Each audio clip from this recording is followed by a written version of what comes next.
A bombshell report out tonight alleging the FBI was involved in a giant cover-up to protect the Biden family and sway the 2020 election and possibly 2022. Highly credible whistleblowers are coming forward and reporting that the FBI intentionally downplayed damning evidence about Hunter Biden's corrupt business deals. And they hatched a plot to discredit Hunter's laptop as, quote, disinformation.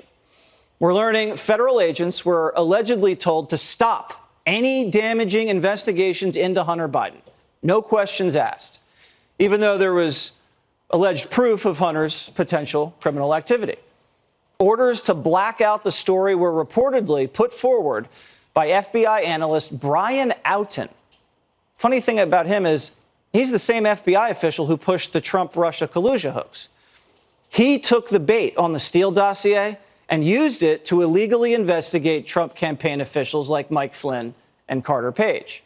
And now he has his fingerprints all over another FBI plot to meddle with our elections. This is all coming just as federal prosecutors in Delaware have reportedly reached a, quote, critical stage in charging the son of the president for tax fraud, foreign lobbying violations, and lying on a firearms application. But primetime sources tell us that these are very narrow charges, and the bigger international pay-to-play scheme involving China and the big guy is not being seriously scrutinized.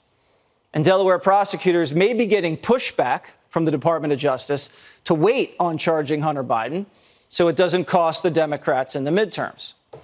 The FBI whistleblowers, as mentioned towards the top of the show, came forward to Senator Chuck Grassley, and he joins us now to talk about it. All right, Senator, what else can you share with our audience tonight? Well, you've covered the top line of it. A little bit more detail is that they had people making decisions on what should be investigated or start to investigate or not investigate, and what to shut down an investigation had political bias in it.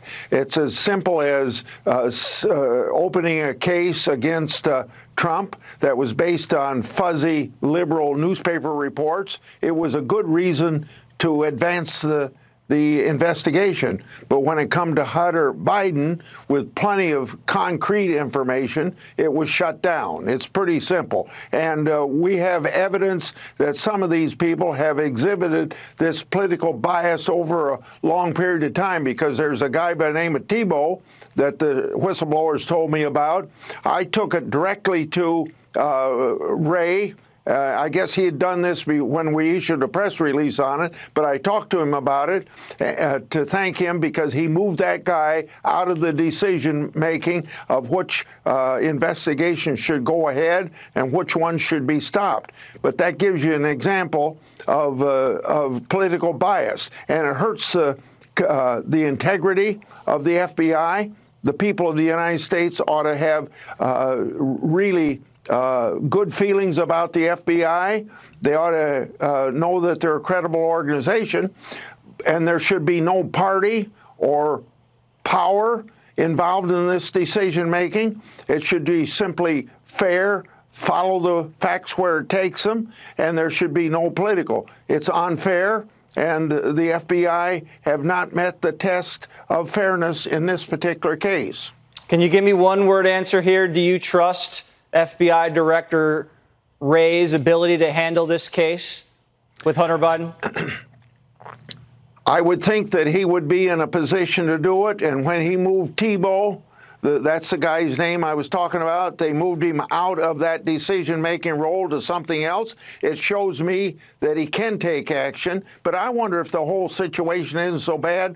There's a lot of it going on that even Ray doesn't know about. That's a sad commentary. That's why you got to rely on whistleblowers that know down at the grassroots that something's wrong. Listen to the whistleblowers. All right, well, we'll see if the media listens to the whistleblowers as closely as they listen to the whistleblowers against Trump. Thank you very much, Senator. We'll stay apprised of this investigation. Thank you.